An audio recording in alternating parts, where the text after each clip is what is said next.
रामकृष्ण हरी नर्मदे हर. आज आहे 19 जानेवारी 2026. आज आमचा पायी नर्मदा परिक्रमेचा आहे 78वा दिवस आणि आम्ही आहोत बिल फटार या ठिकाणी, ज्या ठिकाणी बळीराजांनी 3 पावलाची जमीन होती तर 1 पाऊल या ठिकाणी आहे.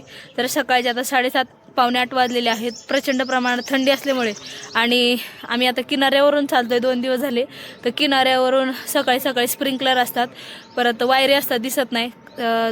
15 दिवसापूर्वी एक अपघात झालेला आहे, परिक्रमावासींची डेथ झालेली आहे.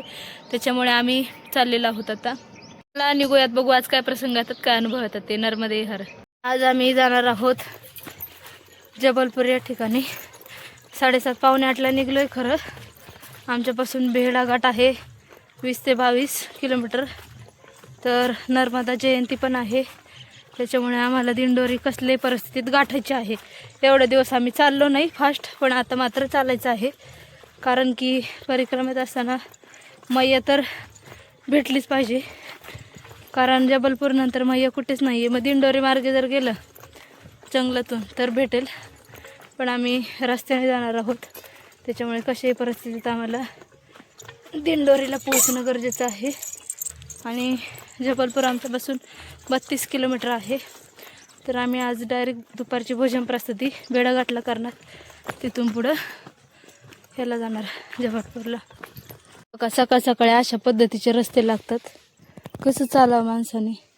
आता इथून आहे वरती रस्ता, जरा इकडनं जाणार आहोत आम्ही. मैया आज आम्हाला व्यवस्थित रस्ता द्या, भले पगदंडी खालीवर असू द्या, पण चिखल नको. चिखलने किती वाजता घेतो,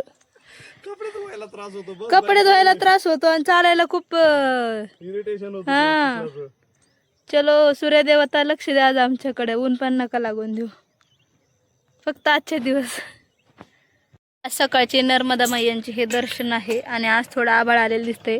हे बघा आता रस्ता अशा पद्धतीचा आहे, कसं जायचं सांगा तुम्ही.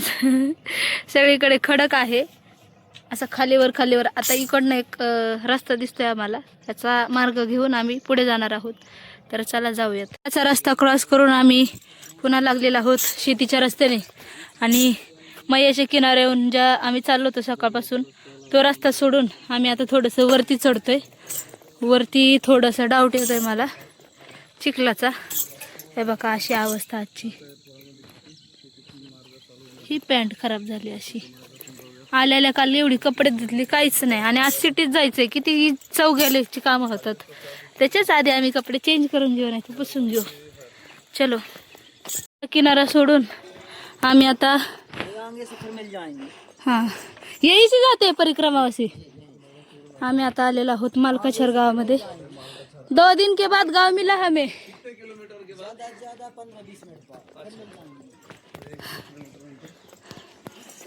मालकाछर गावातून घर आहे कोणाचं तरी. नर्मदे हर नर्मदे हर. इथून अजून 15-20 मिनिटांनंतर मैया, म्हणजे थोडक्यात 2-2.5 किलोमीटर नंतर मैया कदाचित लागतील आम्हाला.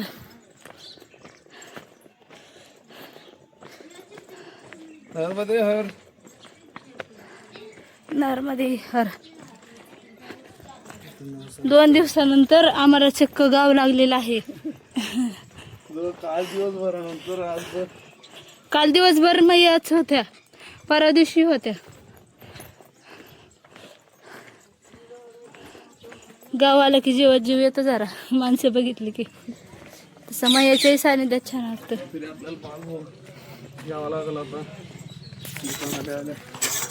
गावातून पुढे आल्यानंतर आम्हाला इथे दुकान भेटलेलं आहे 2 दिवसानंतर. अक्षरशः 2 दिवस झालं बालभोग नाही, जेवण नाही. तर इथे आल्यावर आम्ही ह्या दुकानातून खायला घेतलेलं आहे थोडंसं बिस्किट वगैरे. तर आता निघतोय पुढच्या मार्गाला. परत आम्हाला मैया लागणार आहेत बेडाघाटपर्यंत. आम्हाला पुन्हा काहीच नाहीये. गावातला रस्ता होता तो खाली उतरलो आणि लागलेला होता तर किनाऱ्याने. गंमत पण अशी आहे की किनाऱ्यावरून चाललं की असं वाटतं रस्त्याने जावं, कारण स्प्रिंकलरने वैताग येतो. आणि किनाऱ्यावरून गेलं की असं वाटतं रस्त्याने चालवून. रस्त्यावरून चालत होतं तर मन मैयाकडे वळवत होतं. उगाच 10 गोष्टी चंचल नाही सांगितल्या. मनो मधुकर मेघो मानिनी मदनु मरुत मा मदो मरकटो मच्छो मकारो दश चंचला. ह्या 10 वस्तू एवढ्या चंचल आहे की एका जागी कधीच बसत नाही.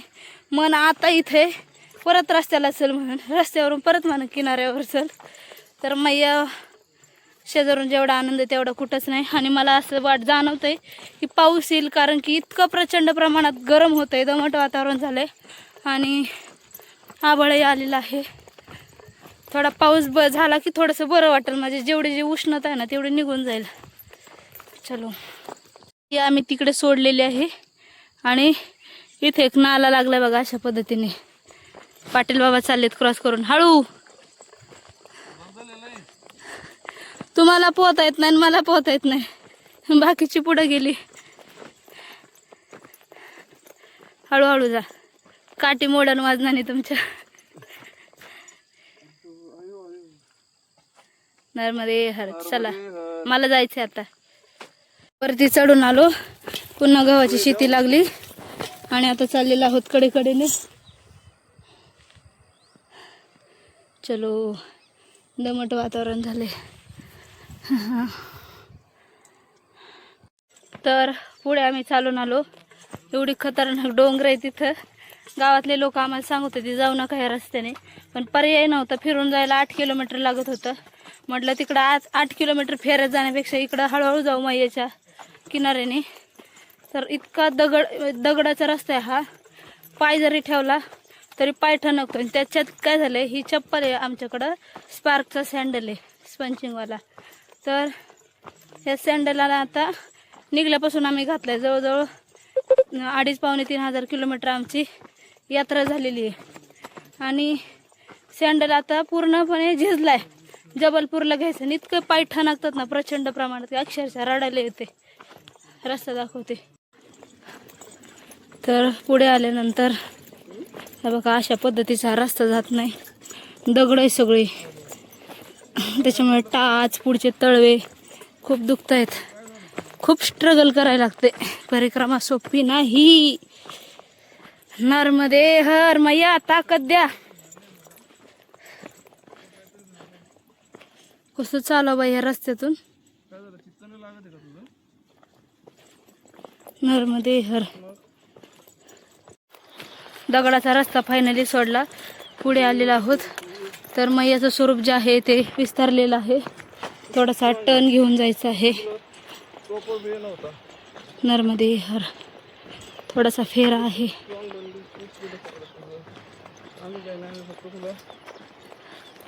नर्मदा मैयाचा किनारा सोडून आम्ही आता वरती चाललेलो आहोत भोजन प्रसादी करण्यासाठी. तसा तर परिक्रमेचा मार्ग खालूनच आहे, तो काही सुटणार नाही आता भेडाघाट जबलपूर येईपर्यंत. पण भूक लागलेली आहे, तोपर्यंत वरती जाऊयात. फायनली आम्ही आलेलो आहोत आश्रमात. पर आमचा घाम निघालाय, कारण गरमी पण आज खूप जास्त आहे. त्यात दगडाचा रस्ता आणि हे आश्रम इथे दिसलेला आहे, पण कुलूप होतं. पण तितक्यात आवाज ऐकून आला आतमध्ये. तर आम्ही आतमध्ये जातोय. भोजन प्रसादी केली आम्ही आणि मार्गस्थ झालेला आहोत आता पुढच्या मार्गाकडे. तर भेडाघाट आमच्यापासून 14-15 किलोमीटर अंतरावरती आहे. तर चाललेलो आहोत. आणि काल तर स्प्रिंकलरचा रस्ता होता, चिखलाचा होता. त्यापेक्षाही आजचा रस्ता जो आहे तो खूप खडतर आहे.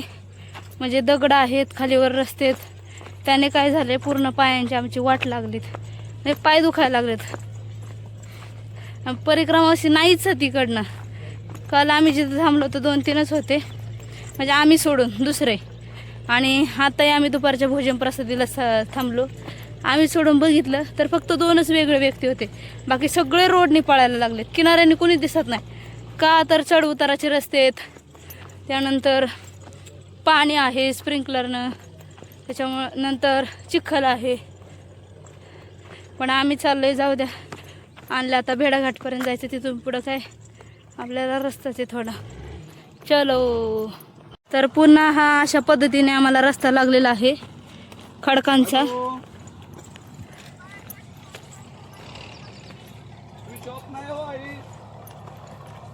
नर्मदे हर. 3-3:30 वाजलेले आहेत. आम्ही आलेलो आहोत पुढे. तर या ठिकाणी मैयाचं स्वरूप जे आहे एकदम संथ आणि शांत गतीने आहे.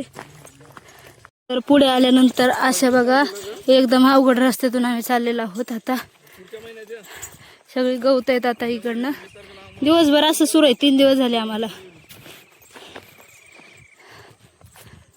मैयाचं स्वरूप नर्मदे हर. सायंकाळच्या आता 4:30 पावणे 5 वाजलेले आहेत.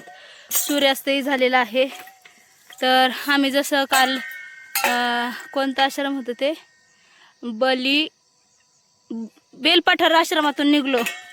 आम्हाला त्या आश्रमवाल्यांनी काय सांगितलं, भेडाघाट किती 17 किलोमीटर. आमच्या डोक्यात एक प्लॅन होता की 17 किलोमीटरला आपण मग भोजन प्रसिद्धीला जाऊ भेडाघाटला. तिथून पुढं मग जबलपूरला जमलं तर जाऊ. पुढे आलो, एक जणाला असंच विचारलं, कारण सकाळपासून कुठं घरबीर काय नव्हतं, फक्त एक छोटीशी वस्ती लागली होती.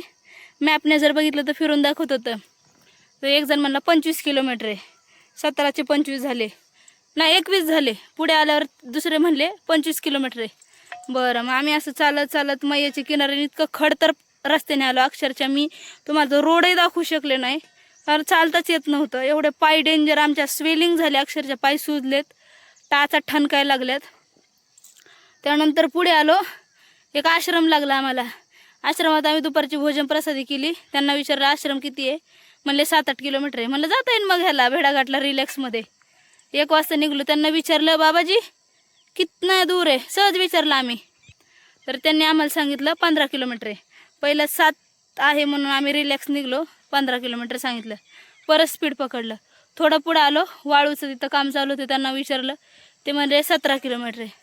परत पुढं आलो, परत 15. अक्षरशः आता सूर्य मावळत आला, आता विचारतो किती, तर म्हणतात 10 किलोमीटर. नेमकं भेडाघाट आहे तरी किती हेच कळा ना आम्हाला. आणि आता एका बाबांना विचारलं, जाऊ दे म्हणलं, भेडाघाटची तर अपेक्षा सोडलीच जायची. त्या बाबांना म्हटलं इथं आश्रम आहे का कुठं जवळ. ते म्हणले कोणतं तरी एक सांगितलं त्यांनी, गौग्वारिक असं काय ते घाटाचं नाव सांगितलं, हां गौगाच्छा घाट. तर त्या एका बाबांनी सांगितलं 5 किलोमीटर आहे. थोडं पुढं आलो, सहज विचारलं बाबा किती आहे, म्हणले 2.5. जाऊ दे म्हणलं. आणि आता ना माझी एनर्जी डाऊन झाली. तर एका बाबाला म्हणलं, विचारलं किती राहिले बाबा, म्हणतात 4 किलोमीटर राहिले. अक्षरशः असं वाटतंय सकाळपासून ही सगळी ना शेती लागलेली, मैया लागलेली आहे. इतकी कॅपॅसिटी माझी खतम झाली की इथंच आसन लावावं नाही झोपावं. तर चला बघू आता, जसं मैयाचा आदेश असेल तसं आम्ही जातो. नर्मदे हर. मैयाच्या किनाऱ्यावरून आम्ही चाललो होतो, मात्र मैया इकडे आहे. आणि हा जो दुसरा एक नाला लागलेला आहे, या नाल्याकडे जायचं आहे. पलीकडे जाण्यासाठी काही नाही, त्याच्यासाठी असं सरळ कोपऱ्याला जायला लागणार. ती छोटीशी वाट दिसते, त्या वाटेवरून असं यायचं आणि मग सरळ रस्त्याला लागायचं आहे. बघा एवढीशा वाटेसाठी आम्हाला किती लांब जायला लागते. चलो कुछ तो जुगाड देखते हम. पलीकडचा नाला क्रॉस करून आम्ही आता अलीकडे आलेलो आहोत थोडंसं फेऱ्यामध्ये. आणि पुढे अशा पद्धतीने हा रस्ता लागलेला आहे. 5 वाजलेले आहेत आता आणि अंधारही पडायला लागलाय. तर पटकन आम्हाला आश्रम गाठायचं आहे. आता अशा रस्त्याने चालणं होत नाही, हायवेने कसं सप चालतं माणूस. आणि अशी ह्याच्यात विचूकाट्याची भीती वाटते या गवतानी, म्हणजे असे ह्याच्यात बघा.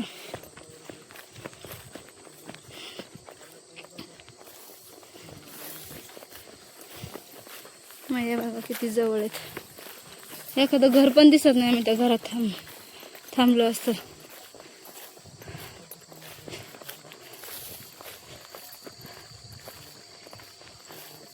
तर पुढे आल्यानंतर हे बघा असं ना एवढंच भाग आहे आम्हाला जाण्यासाठी. तर असं गव्हाची शेती लागली, इतक्या स्पीडने चालावं लागतं. मध्ये काही एखादं आलं तर भीती मानत स्पीडने चाललंय. पुढे धरण दिसतंय, कदाचित तिथं काहीतरी असावं.